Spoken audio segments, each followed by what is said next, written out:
Welcome, everyone, to the Adult, Child, and Recovery podcast.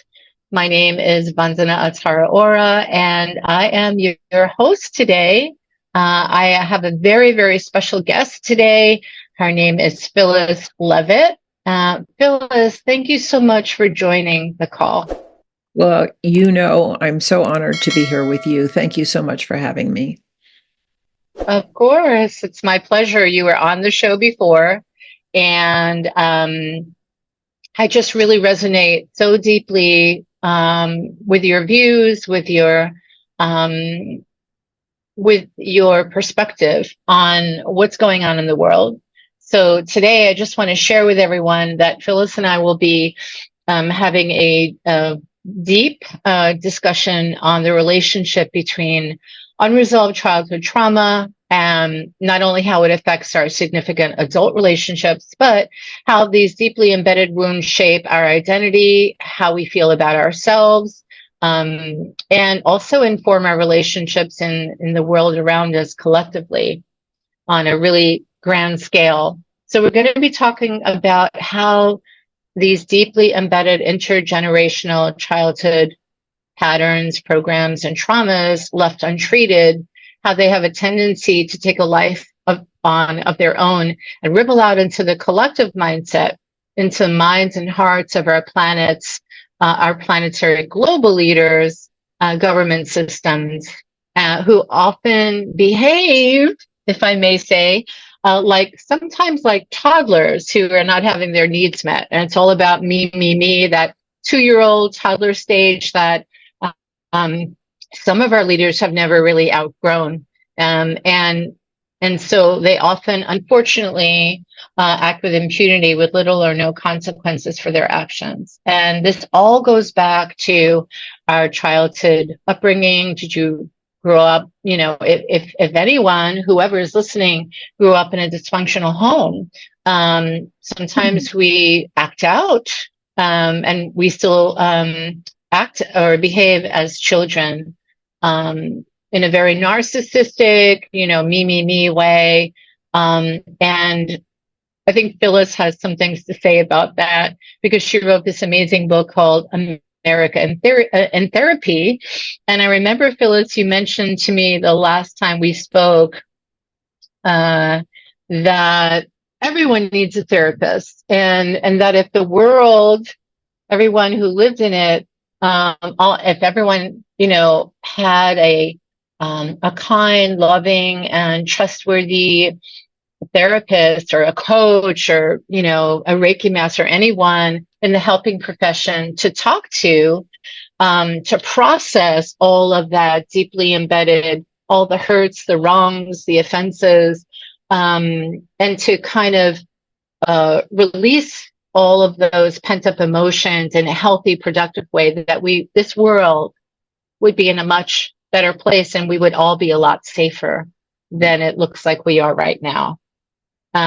So you know what? Let me just read your bio, Phyllis, and then we'll get started. And I'd love to hear from you. So Phyllis wrote this amazing book called America and Therapy. It's a new approach to hope and healing for a nation in crisis. And I think it's safe to say that we are a nation in crisis.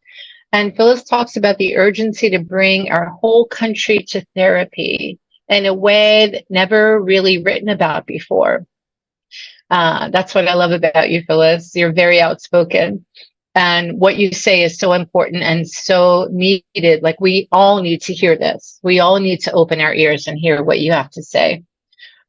So from years of experience as a client herself and well over 30 years experience as a psychotherapist, you've worked with individuals and family dysfunctions and abuse, and you really felt this deep calling to share all that you've learned with the public and to demonstrate how the principles of the best psychotherapists can be used to heal our country and all countries of escalating hatred, divisiveness, and violence. And so you speak to all of us who fear for our children and also future generations who may feel hopeless or just kind of resigned or simply don't know what to do to help create a more loving and sustainable planet. So what you do is you bring a message of both urgency and hope, right? Hope and recovery. And recovery is possible. It's never too late, right? Right. But you explain it in a way that the average person or layman can really easily relate to and understand through your own personal experiences, stories, client case studies, and professional expertise. And so you also say that the basic premise of this book is that we're all on a collision course with our own extinction. And this is a national and a global mental health crisis that's just not being talked about. It's not being addressed or expressed, right? Right. And so what I love about you is that you explore directly, in direct terms, with the correlation between the most destructive family dynamics on an individual level and all of these behaviors and actions of some of our most powerful institutions and leaders. And also you highlight that millions of us are suffering from these effects of untreated childhood trauma. This is a national psychological crisis. And many of us aren't even aware of it, or even if we are, we're just not talking about it because there's still so much stigma. But you help whoever's reading your book or listening to you or reading your daily articles and emails that this is something that affects all of us, but you speak in a way that everyone can understand, right? And so that we could all heal our human relationships and restore, repair our lives and the lives of, and restore our nation back to sanity. Just like we say, the name of this podcast is Adult Children in Recovery, moving from insanity to sanity and then to eventual recovery. And we also know that hurt people, which is one of my, kind of go-tos to make sense of what's happening in the world. So, Phyllis, how are you today? I'm great. Thank you so much for having me back with you. It's my honor and pleasure. You have so much to say about what's happening in the world right now, and how, like we said before, how we introduce this is that if our childhood wounds, intergenerational wounds growing up, if we were raised in a dysfunctional home, if those wounds, as they accumulate, they get passed on to us, we inherit these wounds from our ancestors who were also wounded adult children. How do we break this cycle? Well, I think we start with a different kind of education. And that's one of the main motivations of my book, is that I don't think as a society that, we are so invested in our technologies, in science, in goods and services, and improving the quality of our life on so many levels, that we really invest billions of dollars and man hours in all the time. And yet the one thing we have not actually called for collectively is to invest in our collective mental health. And I see that as the big missing in the world today, and particularly in the world of politics, but it really is, it's widespread, that missing. But in the world of politics, the reason why the absence of our focus on our collective and individual mental health is so important is for many of the reasons that you just mentioned, that we bring our mental health or our mental ill health and our dysfunctional behaviors and beliefs and patterns of coping with us wherever we go.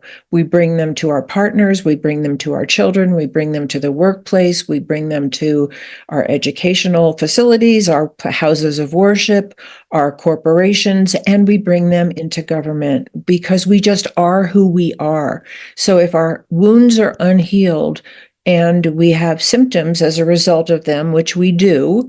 And I talk about those in detail in my book. What are the symptoms when we're that we can expect when people are hurt by other people and they don't have the opportunity to heal or get help or see even another way to be? But let me put this frame around everything that I'm saying, because I think it's a really important one that is also part of what's missing in the collective dialogue that we're exposed to on a daily basis here, dialogue or lack of sometimes respectful listening.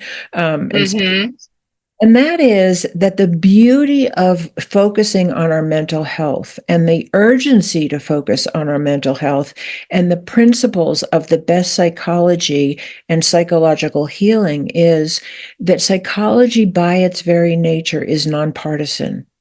It's not about the good guys and the bad guys. It's not about who's right and who's wrong. It's not about blame, shame, retaliation, punishment, judgment. It's not about any of those things. It's about healing. It's about healing our relationship with ourselves, which is the bottom line for healing our relationship with other people. And even if there are things in the world of psychology, and there certainly are many things that need to be called out as dysfunction, as abuse, as neglect, as lethal and harmful ways of being that come from our disturbed psychological state, even though it's critical to call those things out, it's important to say, to know and to be able to share that behavior is abusive. That behavior is potentially really harmful to the growth and development of one person or a mass of people. We call that out still with the desire to heal, not the desire to blame. Because for most of us, and you talk about intergenerational dysfunction and abuse, and that's certainly so much of what we deal with in the world of psychology. People are not born murderers. They're not born rapists. They're not born tyrants. They're not born people who want to exploit. We're all born innocent little human babies, little infants. We're just born, and then we get written on by the influences and the conditioning and the role models and the values and the behaviors of the people that we depend on most.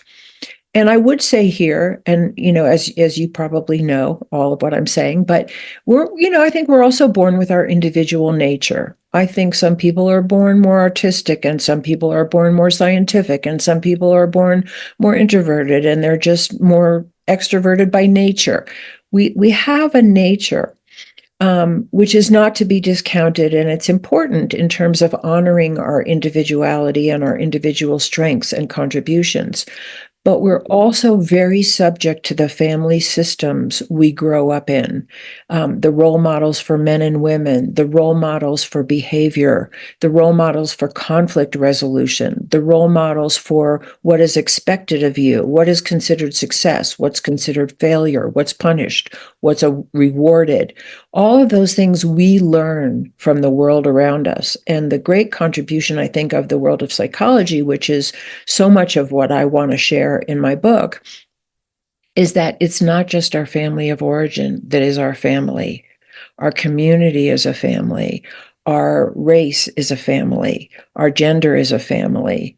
In terms of its influence, we're influenced by what the beliefs are about women or men, what the beliefs are about the color of our skin that come from our larger communities and our government.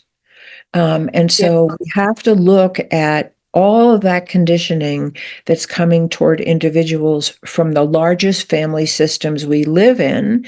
And we have to, and it's a two-way street.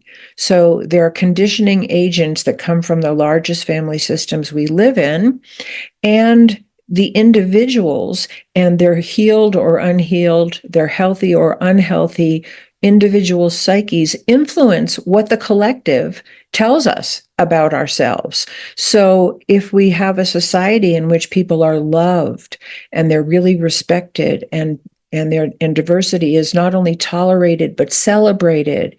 When we have a commitment to nonviolent conflict resolution, when men are seen as equal to women and women are seen as equal to men, that kind of thing, which are some of the characteristics of a healthy family system on an individual level. If we had a society like that, we would be growing people who are committed to caring for one another, to supplying each other with needed resources, and just so important at the top of that list is nonviolent conflict resolution. We will not see things the same way. We will not have the same needs at all times or the same values, and we don't have to. It's how we deal with our differences that matters. It's not that we have them. We're not supposed to wipe them out, and we never will. There's no ideology that will ever wipe out our individuality, no matter how hard it tries. Right. But psychologically, we have to learn to live with each other. And I think that's what the best psychology really helps people do in a way that is not just like resigning to live with each other, but actually connecting and reconnecting to our own humanity and the humanity of other people so that we want to treat them well. So that's kind of the overview of what my book is about. I talk about what happens in an abusive family, what the symptoms are of an abusive family, what the outcomes are we can expect if those symptoms go untreated. And then I make that correlation to some of the things that are going on in government in our largest institutions. Because if people have suffered some kind of abuse or emotional abuse, physical abuse, sexual abuse, racial discrimination, gender discrimination, poverty, all the things that we know are going on a widespread level, and they don't get any help, they bring their symptoms with them. And some people, and there's many symptoms of unhealed abuse and neglect on a continuum, obviously. Some people are hurt worse than others.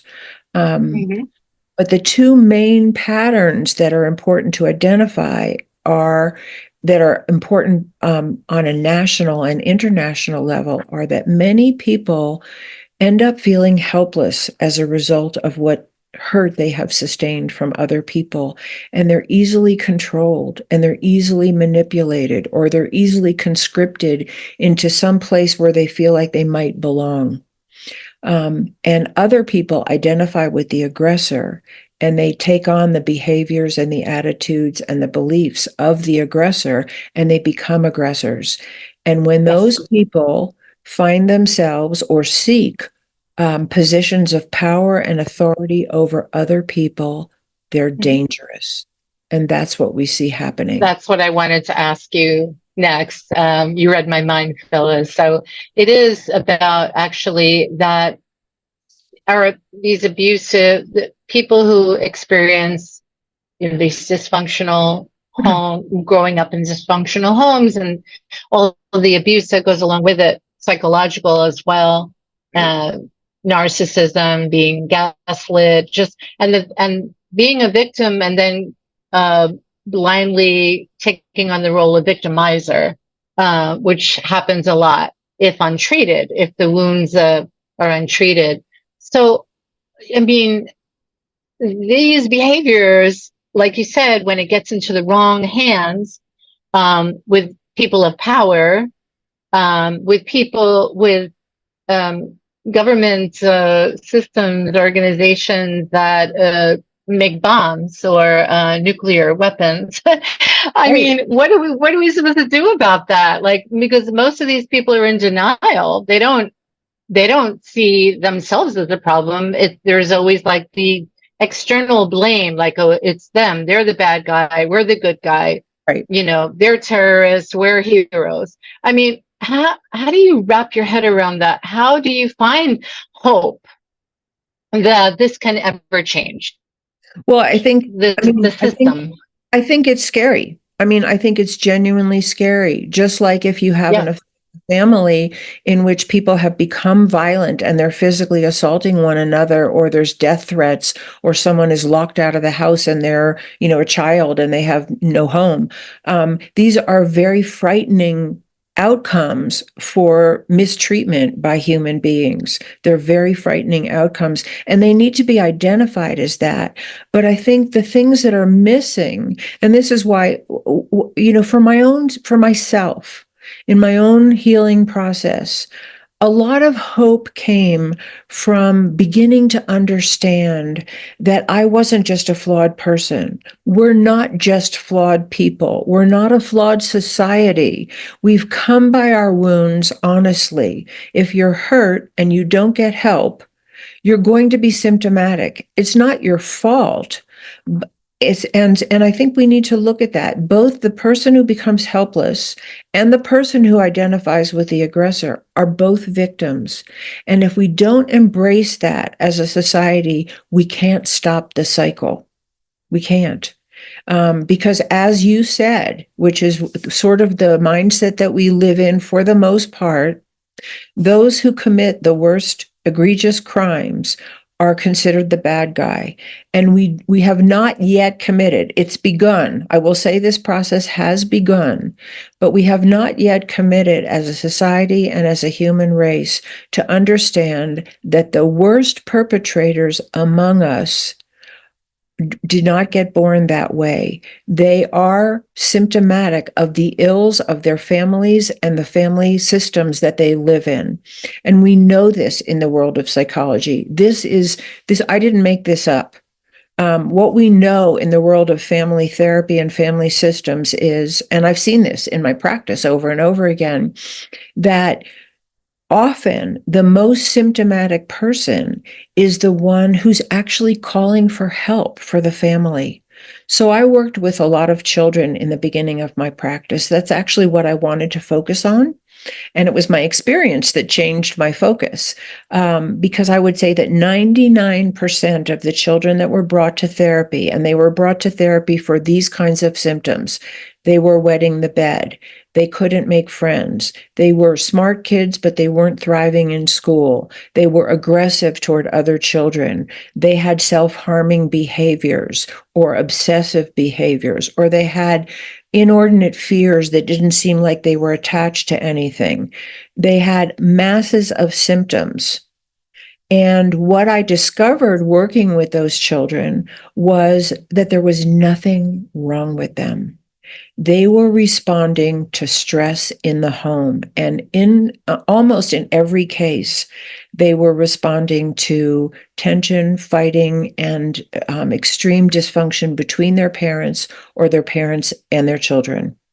And the work really was with the parents. That when parents did not have and many of these children, let me say, were suffering from divorce and unresolved divorce, where the parents were really angry at each other, talking about each other in negative ways in front of the children, keeping the children from one another, fighting over custody. And the children were just caught in the crosshairs of what had not been resolved by the adults, and they became symptomatic. And so once I saw this pattern, my work focused on the parents. You're the ones who can help your children. You need to stop fighting in front of them. You need to do everything in your power to resolve your differences. If you can't come back together in safety and peace and love, which most of them couldn't by the time, they were where they were and where their children were in therapy, then you need to learn how to separate in peace for the good of your children. And I think you can hear in what I'm saying that it's no different on the largest levels of society. We have people in power who are at vicious odds with one another, who speak terribly about one another, who make threats, who tell lies about one another. And this is all over the society and the influences and the news media and the social media that we're all inundated with on a daily level. And I think many, many people are responding just like the children I saw. We feel torn apart. Yes. We're scared. We become symptomatic. We feel insecure. We don't know what to do. We feel helpless, or we feel Abandoned, like an adult orphan. Yeah. Exactly. And so these principles apply in the home, and they apply to nations, and they really apply all over the world.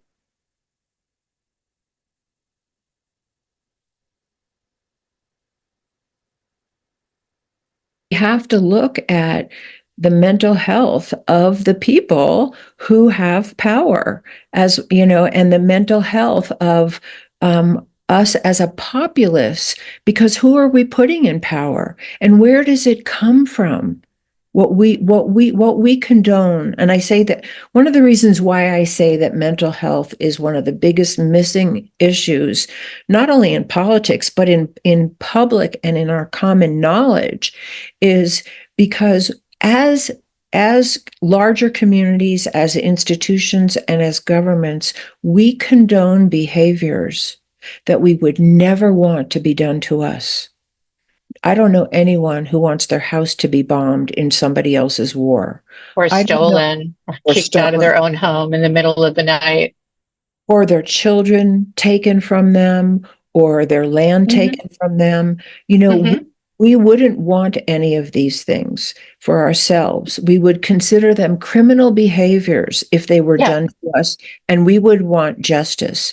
And the Hmm. disconnect between what we want and really believe we deserve for ourselves and what we allow to be done to people right here at home in America and around the world, that Hmm. disconnect is not an ideological difference, as we've been taught to believe.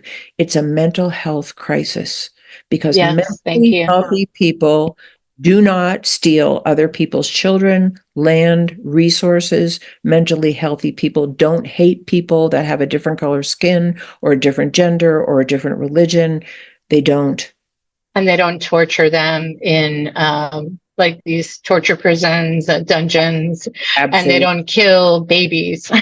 uh, 100%. And no, yeah, it just goes on and on. And what I fear is that we're all becoming like desensitized to this, like it's like a normal thing because we're watching these horrors, these that's right. criminal acts being played out in real time on social media, That's right. these horrendous, horrific, egregious acts. So, I mean, what about like? So this has a ripple effect. So the ones that were abused as children grow up to be tormentors, not always, but So victimizers, persecutors, and so forth, killers, rapists, and so forth. And then that, in effect, traumatizes everyone around them, the that's right. whole world at large. That's The right. thing is, these people are most of the time are in denial. It's not my problem, it's your problem. It's the other person's problem. Um, how do we overcome this? Like Well, realistically. yes, yes. And I will say that in all of my experience as a therapist over 34 years, going on 35, it's more often people who felt helpless or felt like they didn't have enough personal power to stand up to what was happening to them who come to therapy. It's less often, in my experience, and I can't speak for other therapists, but it might be true Right. for me. It's less often that someone who has really identified with the aggressor and profited from that in some way is going to come to therapy unless something happens.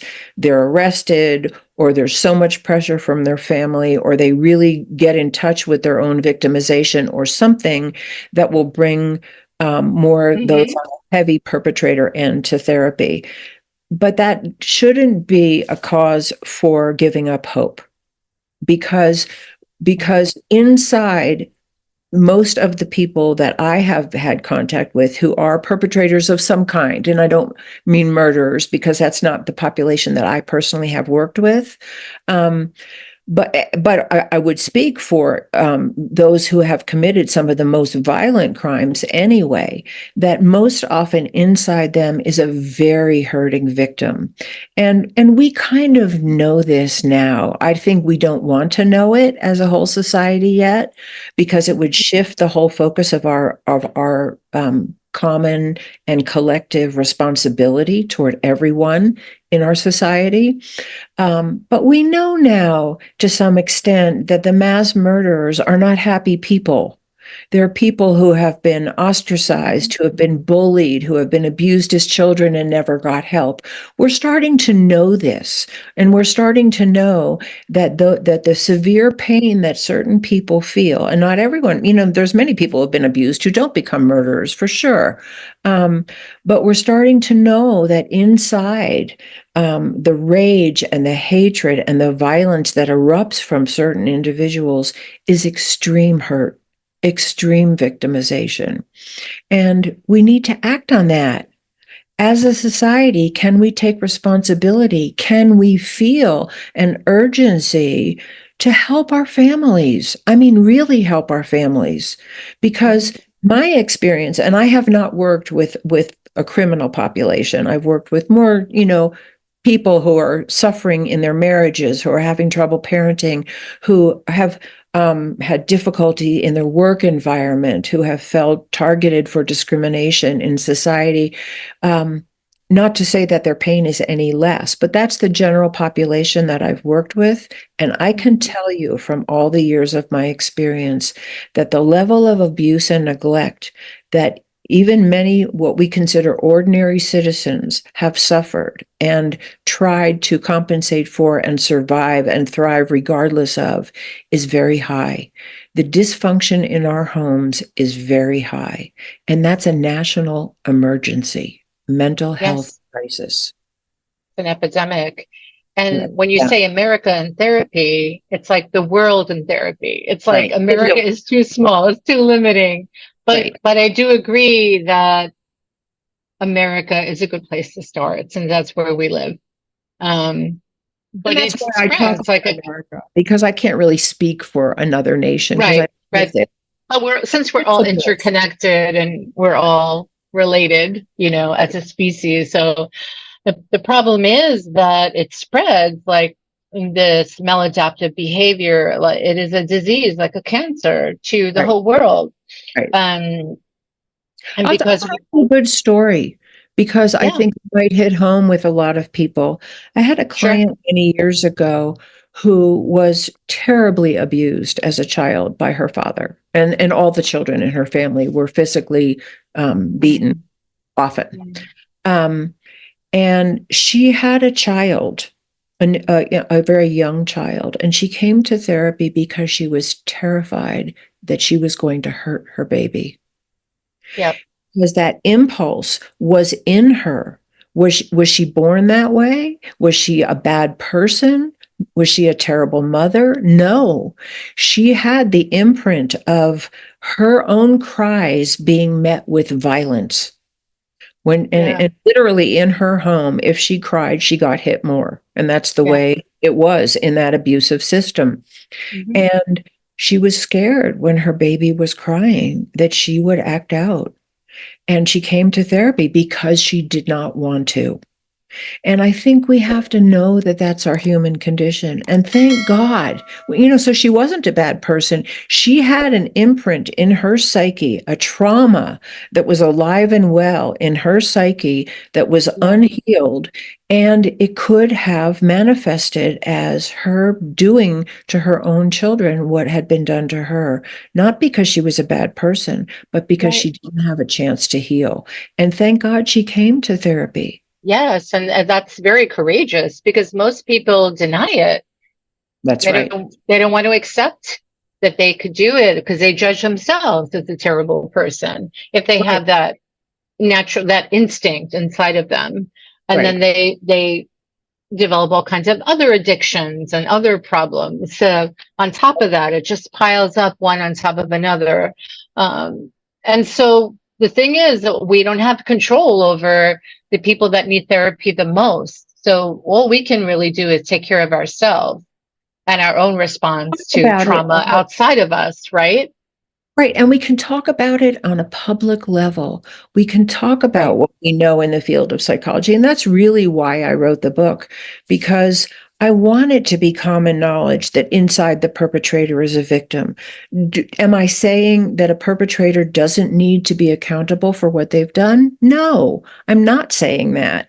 Of course, they need to be accountable for what they've done. But we as a society need to, whenever possible, and there are people we don't know how to treat yet, and maybe we will in the future, but there are people that are so injured and so violent that we really don't know how to treat them, and they just need to be separated from society for our common safety. But there are Yes. many more people who could be treated. There are many more people, even if they've committed a crime, if they were seen as valuable human beings who are worthy of some kind of help, that alone would change our whole criminal justice system, which is a very throwaway right now, not in all places and not for all people, but is still very much a throwaway system of you're bad, lock them up. And I think in a more psychologically healthy environment, we would do everything in our power to help heal people who have become criminals when possible and help them re-enter society in a safe way.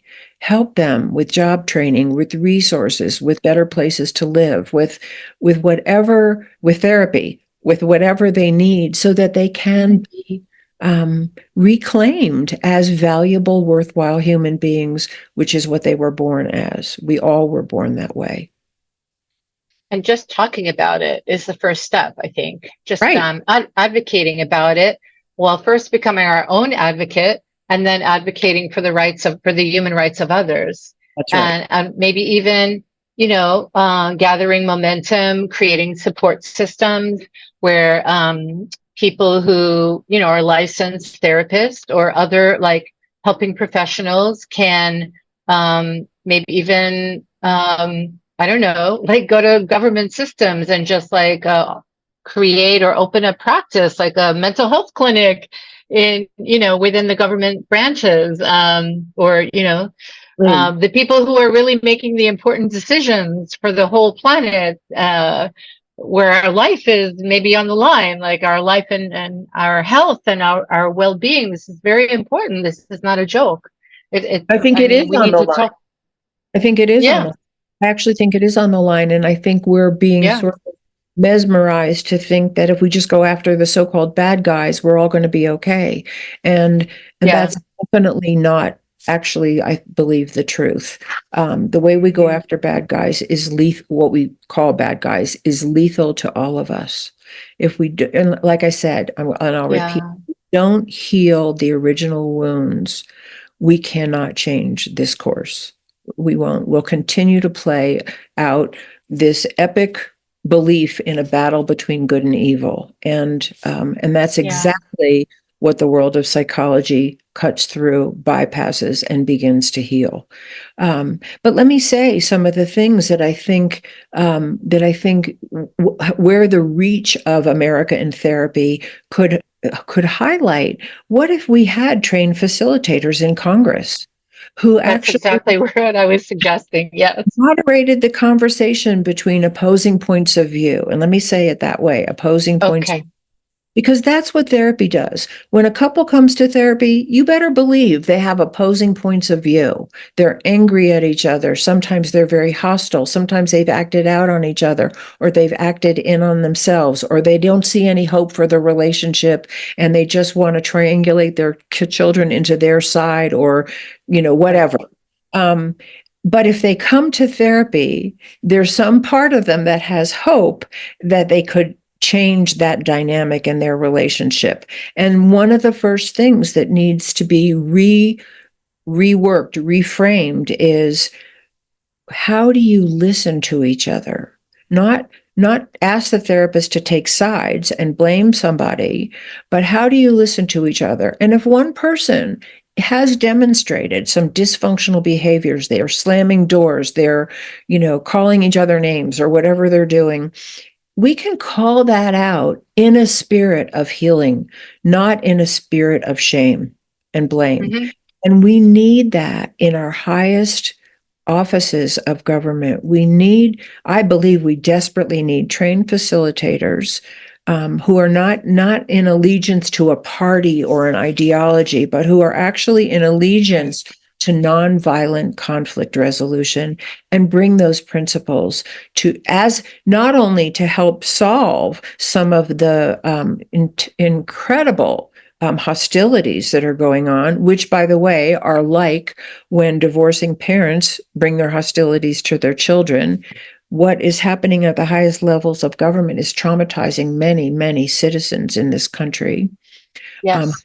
who are just being influenced by that kind of hatred, and lack of commitment to resolve on a daily basis.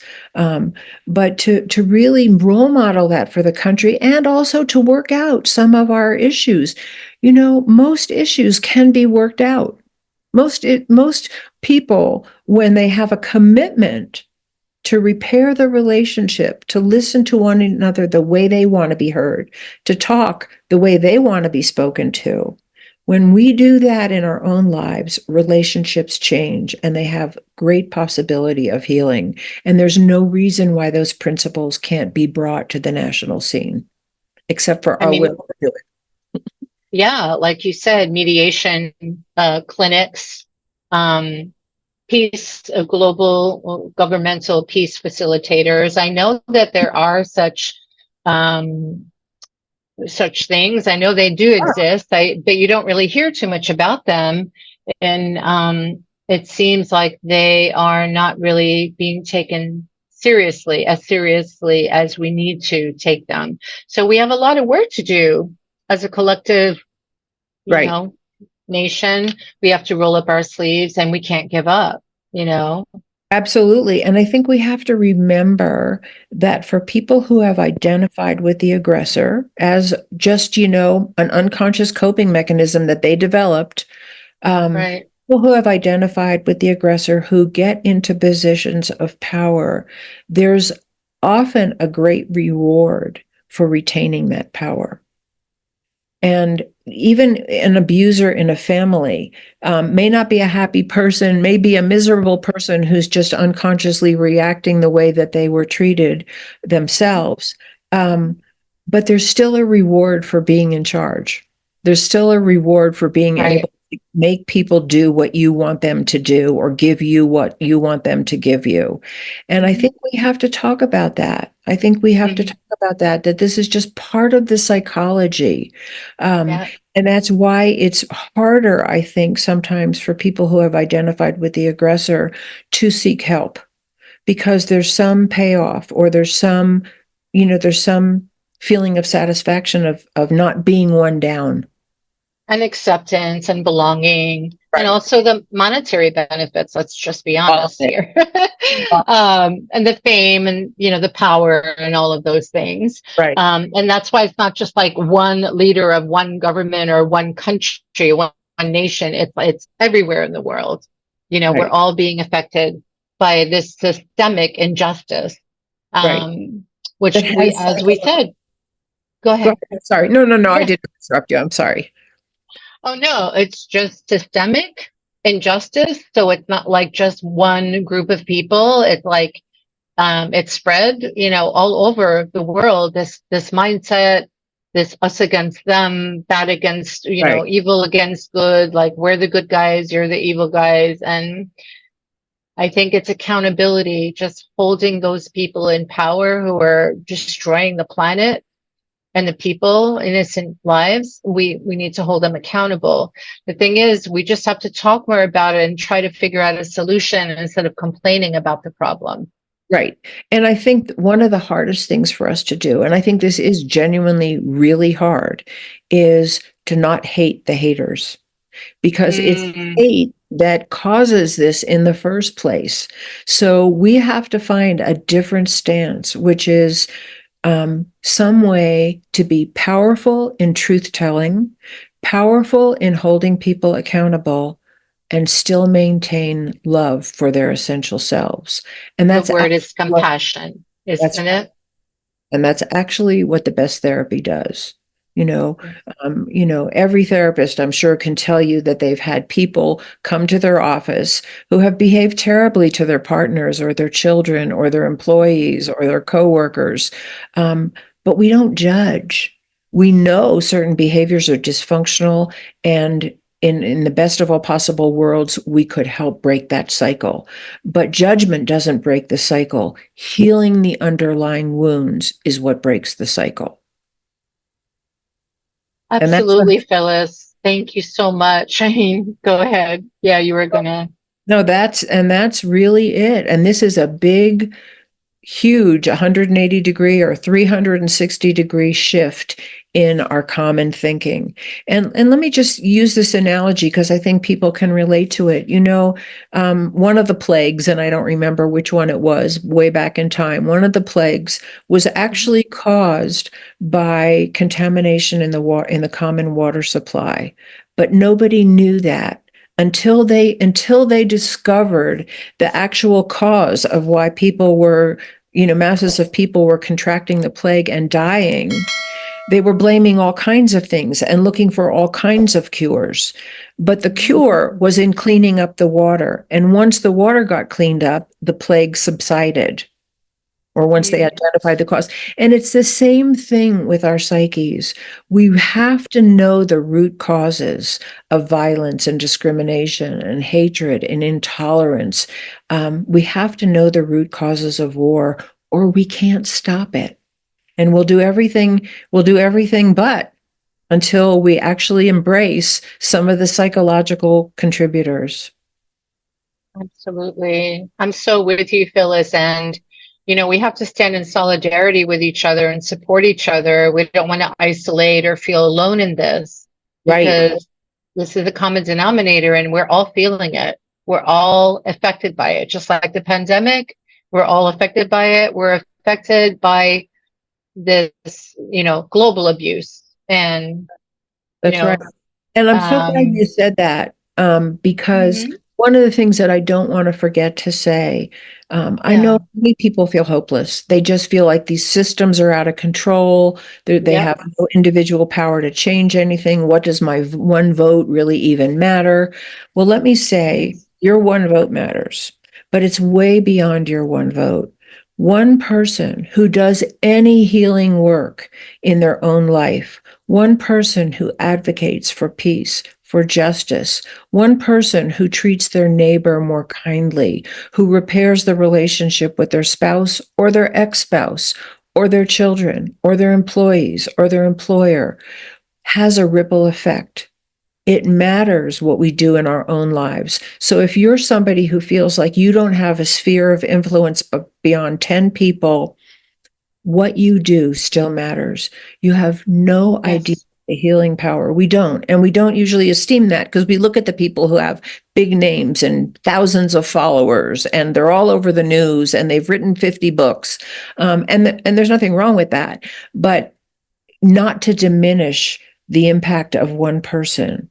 And if yeah, you think, I try to think sometimes of like the people who made a difference in my life. And there are a couple of people who really made a huge difference in my life, and they'll never know it. They're probably not even alive, Um, right, right, but they really showed me something that I needed to learn, and that really helped me. And one of the things that we can do for each other, and you don't have to be a therapist to do any of the things I'm talking about. And if you want to become a therapist, great. But you have to be a therapist to do any of these things. One of the most incredible gifts you can give another person is just to see them and value them and see their essence beyond, their least desirable behaviors or attitudes, because we all right, have an essence. And when someone, and those were the people that made the biggest difference in my life, were the people who I felt saw something in me that I knew was there, but didn't feel I could even express or manifest in the world. And it lit a yes, spark. And we can all be that flame that lights a spark for somebody else. We can for all each be. other. Yes, we can't depend on the outside world to save us, rescue us, or Right. validate us, right? So we have to, but we can do that for each other. We Right. can support each other, to treat, just to treat whatever, issues are popping up for us. But Phyllis, my goodness, this has been such an enlightening conversation. I wanted to know from you, how can people find you to learn more and to connect with you? Yes, and I would love people to connect with me. The best place to find me is on my website, which is my name, www.phyllisleavitt.com. And you can contact me through my website. You can write to me at phyllis@phyllisleavitt.com. That's my business email address, phyllis@phyllisleavitt.com. You're welcome to write to me, share your thoughts, ask questions, whatever's on your mind. On my website, I have a free PDF right now, which is called The 6 Secrets of Repairing Relationship After Conflict. And it's a really user-friendly guide to employing some of the best practices that help us actually heal relationship. And I want that to Right. be free. I want to share it with any and everyone. So please, let yourself have that free PDF and use it in your life. And if you want to tell me how it's worked out for you, I'd love to hear. But I'm also on LinkedIn and on all the social media, Facebook, LinkedIn. I have lots of video interviews on YouTube and on my website. I have blogs on my website. I'm on Substack and I have articles there. On Twitter, You're definitely putting yourself out there, yeah, Phyllis. yeah, But yeah. I also want to spell your name for people who are not Sure. like looking at your book on Right. my YouTube video. So it's Phyllis Leavitt, Leavitt. So Thank you. phyllisleavitt.com. And my website is vandanalightshealing.com. I'll just spell the word, my name, Vandana, VAN, V like victory, ANDANA, lighthealing.com. So if you want to reach out to me and connect with me, you could do it that way as well. So this was a very, wow, deep conversation. We really went deep here, and I'm really so honored to sit with you today. I'm so happy that we connected heart to heart here, and hopefully help to just give hope that healing is still possible, even though the state of affairs of this country um, seems to represent the opposite effect. Like, seems to point us in a different direction. We still, it's really up to us to That's find that power within us, that strength, right. that resilience, that courage, and to also repairing our own inner child's wounds at the same time. Right. And do we have time for me to say one quick share? Um, Yeah, Well, many people have heard the story of the 100th monkey. I don't know if that's something that you've heard, but the of 100th course. monkey is about, one monkey on an island who started washing the yams that she was eating before she ate them to get the sand off of them. And pretty soon, other monkeys followed suit and they were washing their yams. And then all of a sudden, what they noticed is that monkeys on other islands were doing the same thing without having had any exposure to Yes. monkeys that were doing it. So all of a sudden, some piece of that consciousness leapt, beyond the physical contact to the consciousness of other monkeys. And what I say is, let's be the 100th person. We don't have to wait for a new consciousness to mushroom out and hit us, from afar. We can be Right. the ones.